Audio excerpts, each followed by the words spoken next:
Voilà, mesdames et messieurs, 2 heures de news, ça se poursuit sur ce plateau et nous allons sans plus attendre aborder la maïeutique pour parler comme Socrate. Nous allons donc aborder notre premier sujet du jour avec vous, Stella Abaya. Oui, comme je l'ai annoncé à l'entrée de cette tranche, nous parlerons tout d'abord de la réduction des effectifs de troupes de la MONUSCO, telle qu'évoquée par les chefs de l'État lors de son adresse devant les 2 chambres du Parlement réunies en congrès. Pour ce faire, nous recevons sur ce plateau Jean-Pierre Kayembe. Jean-Pierre Kayembe, je rappelle que c'est notre journaliste accrédité à la MONUSCO. Jean-Pierre Kayembe, bonsoir. Bonsoir madame, bonsoir Jacques-Olivier, bonsoir à tous les téléspectateurs qui nous regardent et qui regardent justement cette tranche qui est très sujet pour l'instant. Alors, je tiens à rappeler également que vous êtes chargé des questions de sécurité ici à la RTGA et vous êtes également l'un de nos grands reporters. Blogueur aussi. Blogueur aussi, il faut ajouter. Alors, Jean-Pierre, comment analysez-vous la position du chef de l'État, n'est-ce pas, qui veut que la MONUSCO réduise suffisamment ses troupes? Merci pour la question. Je commence par exprimer ma profonde indignation, doublée d'une forte consternation par rapport à ces nouvelles attaques de Béni, attaques que je qualifie de lâches et attaques qui n'ont que trop duré. Je crois que j'en profite pour présenter toutes mes condoléances aux familles de ces nouvelles victimes. Oui, vous l'avez dit, le 15 décembre devant les parlementaires réunis en congrès, Joseph Kabila a entre autres déclaré que rien n'est justifié l'existence de la MONUSCO dans un pays où il n'y a plus de guerre classique, où la protection des civils relevait désormais des opérations de la police et des militaires. Je crois que pour un État aussi cinquantenaire comme les nôtres, un État souverain comme la République démocratique du Congo, il est tout à fait légitime que les chefs de l'État se prononcent ici, d'autant plus que c'est nous-mêmes qui avons, vous vous souvenez, vers les années 98-99, demandé que les Nations Unies envoient leurs troupes ici par rapport à la dégradation systématique de la situation sécuritaire de l'époque, avec de chefs de guerre, des belligérants, avec le RCD. Les pays étaient tout à fait divisé en morceaux, mais quand il faut suivre de près ou étudier les fonds de cette déclaration, je trouve que Joseph Kabila a engagé un débat sur l'opportunité ou non de la présence des troupes onusiennes en République démocratique du Congo. Et je crois qu'il ne faut pas aller précipitamment ou agir avec précipitation parce que de nos jours, il y a encore des foyers de tension qui sont un peu visibles ça et là. On en a pour preuve les derniers massacres de Béni qui datent d'il y a quelques heures encore, 14 morts c'est de plus, ça alourdit encore la liste. La situation n'est pas totalement stable et qu'il va falloir réfléchir par 2 fois avant d'engager un tel débat, au risque de regretter tous ces acquis de stabilisation et de sécurisation de ces pays aux dimensions continentales. Alors Jean-Pierre, juste une question. Quand on tue les populations civiles à Béni, est-ce que la MONUSCO n'est pas là? Elle est déjà en dehors du pays ou comment? La MONUSCO est là. Ma question vient justement de la réponse à la première question de Stella. Alors ce n'est pas pour autant qu'on va dire qu'il est inopportun de garder ces troupes onusiennes. On sait d'où viennent ces pays.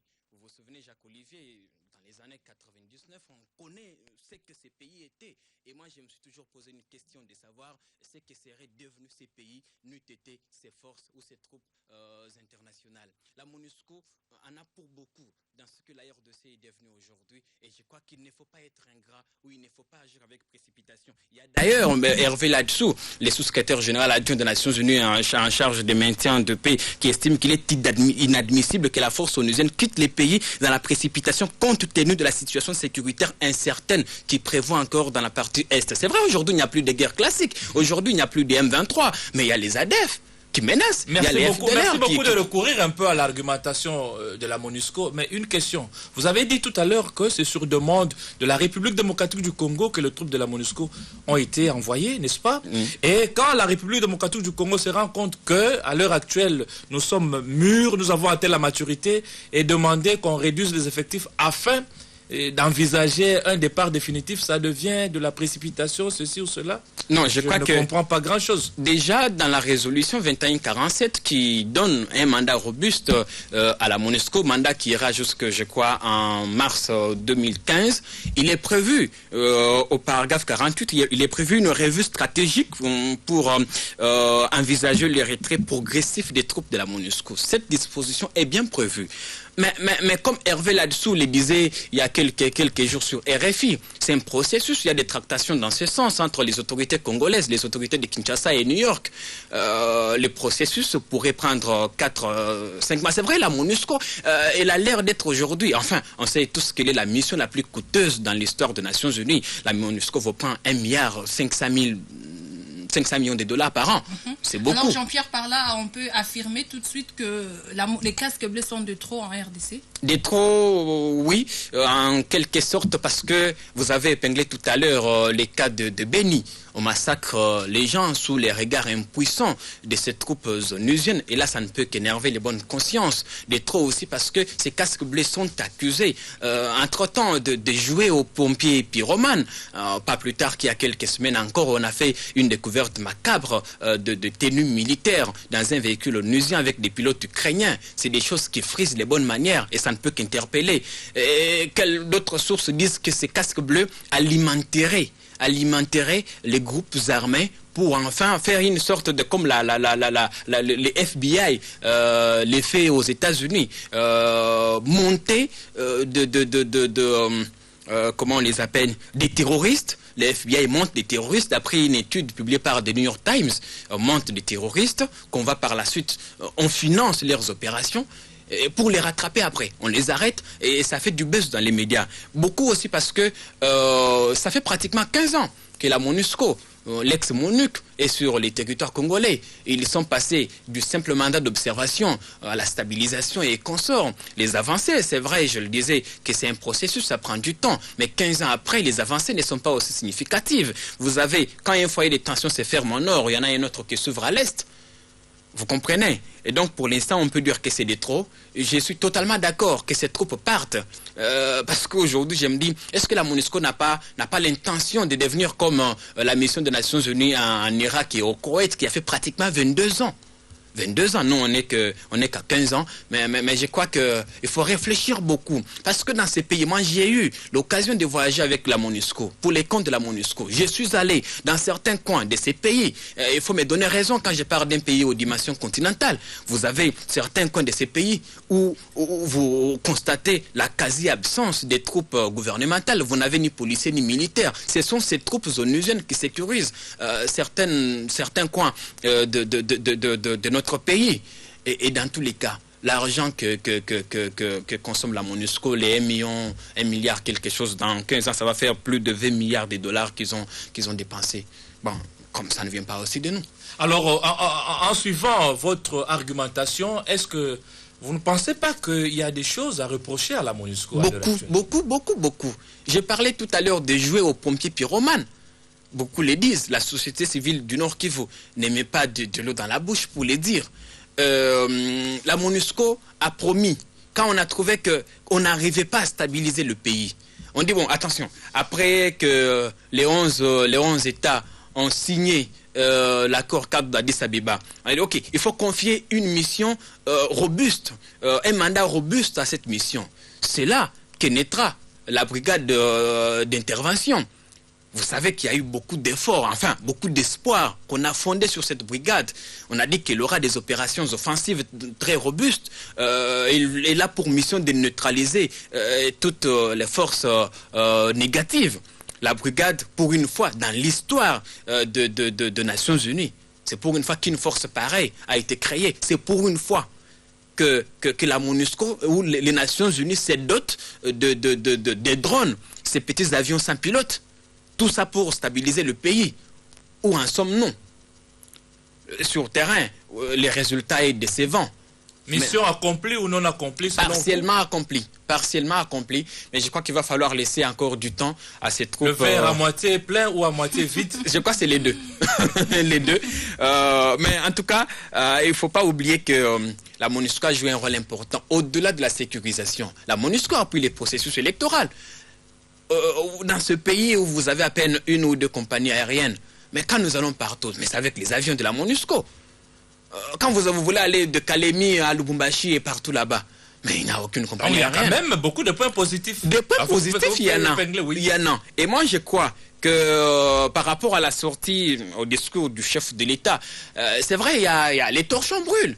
Les relations entre Kinshasa et New York, même si personne n'ose le dire, elles ne sont pas aussi au beau fixe.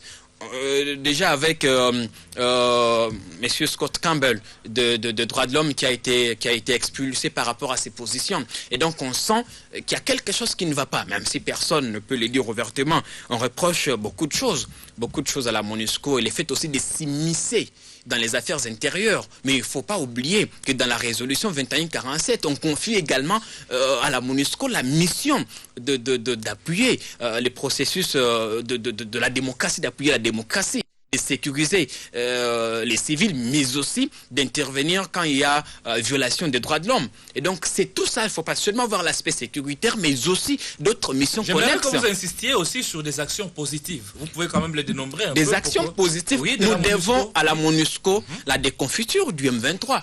Ce n'est un secret pour personne que la MONUSCO a joué un rôle prépondérant dans ce que le M23 est devenu aujourd'hui. La MONUSCO a été sur tous les fronts. On a vu les hélicoptères de guerre de la MONUSCO pilonner les positions de l'ex-M23 à Tchanzu, Runyoni et ainsi de suite. C'est des exploits que nous devons à cette force internationale. On a vu ces troupes entrer en action. On a vu qu'on pouvait encore une fois compter sur ces troupes.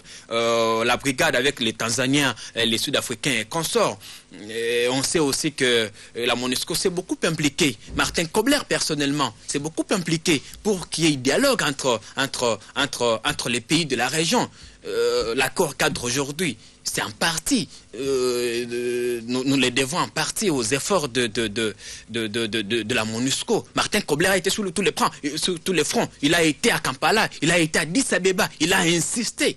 Quelqu'un même dit qu'il aurait collé à Roger Lumbala lui dire d'arrêter de faire ce qu'il faisait pour bloquer les processus et tout ce qu'il y a eu. Donc beaucoup de choses aujourd'hui. Quand vous allez aujourd'hui à Goma, la MONUSCO est en train de construire des routes. La MONUSCO construit des routes, mais ce n'est pas dans ses missions régaliennes, Jacques Moulouba. Ce n'est pas dans ses missions régaliennes. Mais quand elle organise de patrouilles ici, nocturnes comme diurnes, ça porte le fruit. Par exemple, à Kinshasa, la capitale. Bon, avec la restructuration de la mission, vous avez remarqué que les gros des troupes se trouvent désormais à l'est. C'est de ces côtés-là. Vous avez vu, la MONUSCO a fermé certains de ses bureaux, notamment à Kananga, notamment à Bandunuville. Nous sommes allés sur place et on a vu. Aujourd'hui, tous les efforts se sont concentrés sur le Nord Kivu.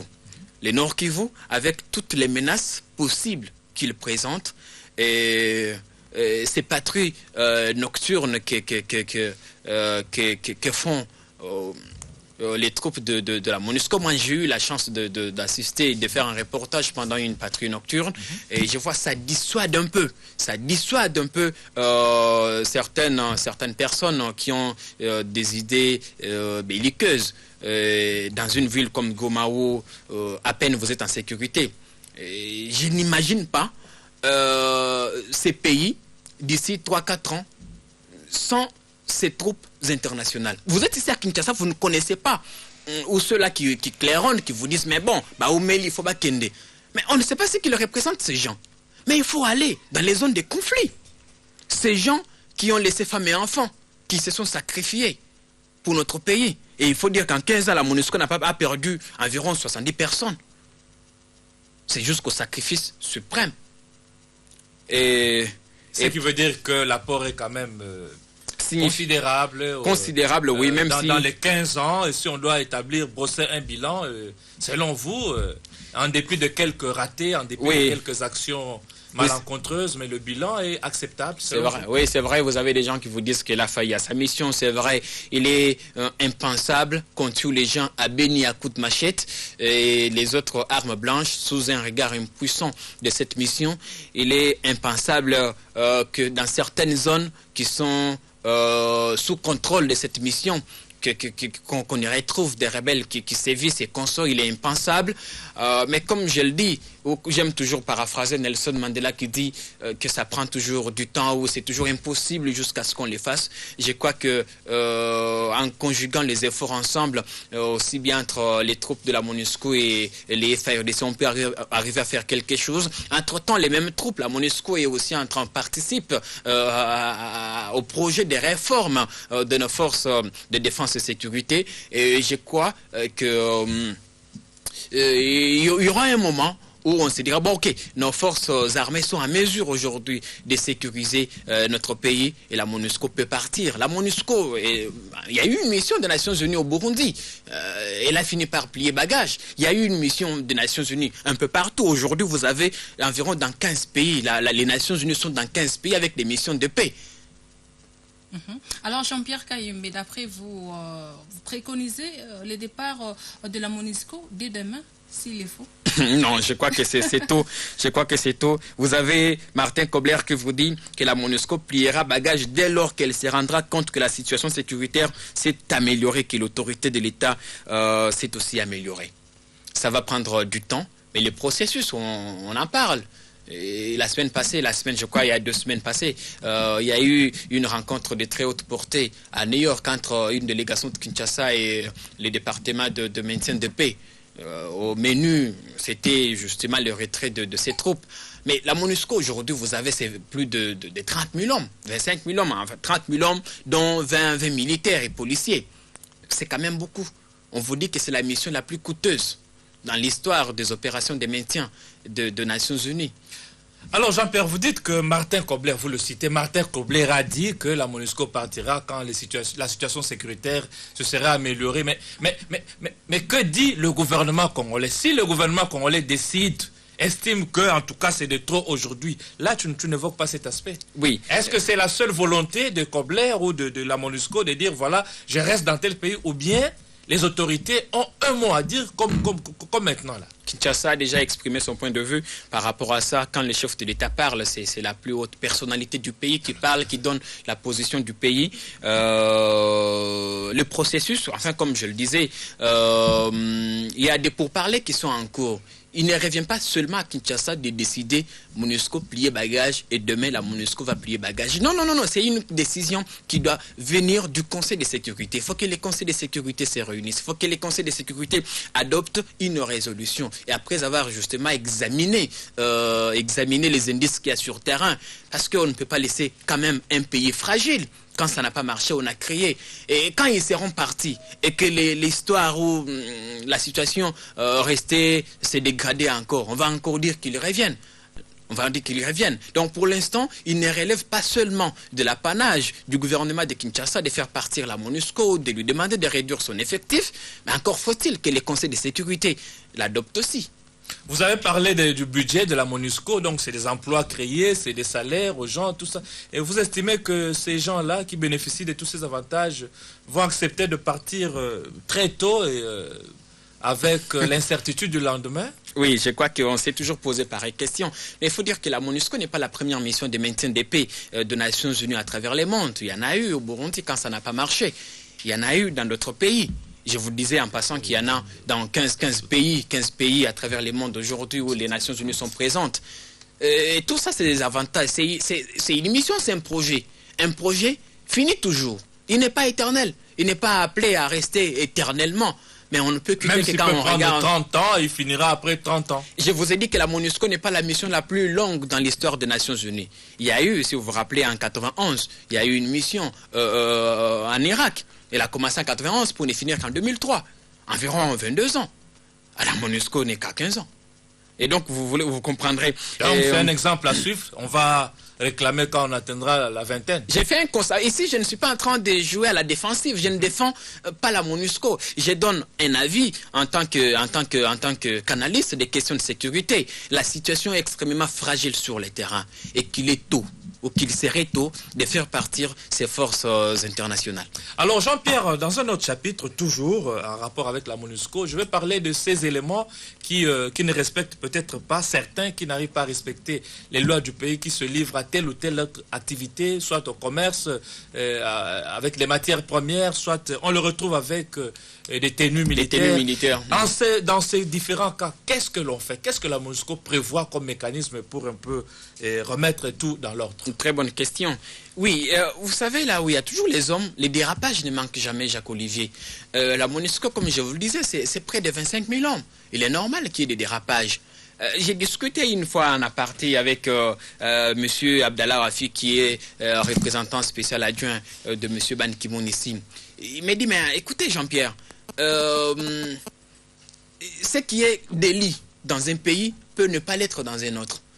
En Ukraine, on peut porter les tenues militaires, ça ne pose pas de problème. On peut le faire. Qu'est-ce que les pilotes ont dit? Ils disent, non, on a acheté ça pour en faire une tenue de chasse. Chez eux, ce n'est pas un délit, ce n'est pas un crime. On ne condamne personne pour ça. Ils peuvent trouver ça normal. Ils ont acheté où? Point d'interrogation. Point d'interrogation, je crois, les enquêtes sont en cours. C'était le magasin où on vend les tenues militaires. On parle des officiers militaires congolais. Oui, à la portée de tout le monde, on peut aller acheter telle tenue. Est-ce que ça existe en RDC? On parle des officiers militaires congolais qui seraient impliqués dans ce trafic des tenues militaires. Mais pour répondre à votre question, c'est que la charte de la MONUSCO des Nations Unies est claire. Quand il y a des gens qui dérogent, quand il y a des gens qui vont à l'encontre des règles, ils sont punis, ils sont même renvoyés dans leur pays. Ça, c'est ce que M. Wafi m'a personnellement confié. Il attend les conclusions des enquêtes qui sont en cours, et ce n'est qu'à l'issue de ces enquêtes que l'on saura. Mais est-il que s'il est confirmé que ces gens ont acheté ces tenues militaires ou ils sont impliqués dans un quelconque réseau mafieux de vente des effets militaires ou de déstabilisation du pays, ils seront punis, ils seront renvoyés dans leur pays, et peut-être enfin évidemment, ils perdront leur travail. Et ceux qui se seraient lancés dans le commerce de matières premières il y a quelques années, qu'est-ce qu'on en a fait? Tout ça, il y a toujours... c'est vrai, c'est à l'interne. On sait qu'il y en a qui ont été surpris en flagrant délit avec des minerais et bien d'autres encore. À l'interne, il y a toujours des décisions ou des sanctions qui sont prévues pour ça. Mais jusque-là, on ne connaît aucun cas qui a été rendu public comme quoi tel s'est illustré dans tel comportement. Il est puni par rapport à tel statut. Jusque-là, rien n'a été fait dans ce sens. Voilà, Jean-Pierre, nous te gardons encore sur ce plateau. Le temps pour nous de vous annoncer les grands titres qui seront développés tout à l'heure à 19h. Mesdames et messieurs, je vous l'ai dit, 2 heures de news, c'est vraiment l'heure de vérité, l'heure d'apprentissage. Vous devez apprendre, comprendre les rouages des questions d'actualité d'ici et d'ailleurs.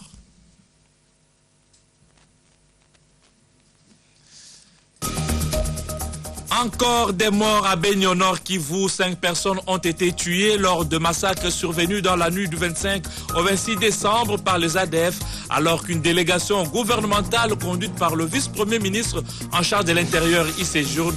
Elle est allée travailler pour mettre fin à cette insécurité.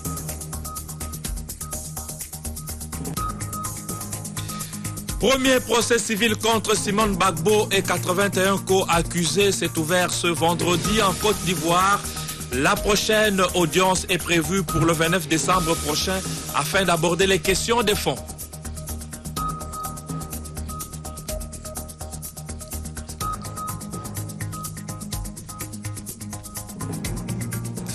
Enfin, une journée de commémoration ce 26 décembre. Cela fait 10 ans depuis le tremblement de terre qui s'est produit au large de l'Indonésie, faisant plus de 220 000 morts. Les détails de tout ce titre tout à l'heure à 19h et vous allez retrouver Magui Mboukou donc dans la continuité des 2 heures de news. Voilà, on vous retrouve sur ce plateau. Jean-Pierre, une question de Stella. Oui, Jean-Pierre, vous pouvez nous rappeler quand même les contextes dans lesquels la mission est arrivée en RDC, la mission onusienne bien sûr, est arrivée en RDC. Très très bonne question. Le savoir est une arme, hein. Il faut que les téléspectateurs qui nous regardent les sachent. Tout commence en 1994 quand il y a eu génocide au Rwanda. En 1994, il y a génocide, vous avez les Hutus et les Tutsis qui s'entretuent. Les Hutus vont débarquer dans le nord, dans les provinces, dans le Kivu, nord et sud Kivu. Et après, il y a Mouzé qui arrive avec cette troupe, parce que les Hutus qui vont débarquer dans le nord et sud Kivu, il y en a qui étaient armés, qui avaient des armes, qui débarquent et qui vont se mettre l'insécurité. Quelques 3 ans après, c'est je crois en 86, 96 plutôt, vous avez Mouzé qui débarque avec ces troupes pour combattre Mobutu. Mouzé qui était à l'époque, tout le monde le sait, soutenu par le Rwanda et l'Ouganda. Oui. Après, il prend le pouvoir en 87. Une année plus tard, en 98, vous avez une autre rébellion qui s'élève contre le gouvernement des Mouzé, soutenue encore par les mêmes Rwandais et Ougandais, cette fois-là avec les RCD. Le pays est divisé.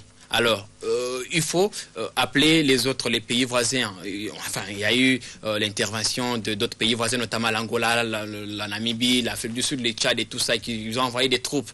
Et finalement, il y a eu ce qu'on appelle l'accord de cessez-le-feu de l'accord de Lusaka, qui est très connu, qui a été signé en 99.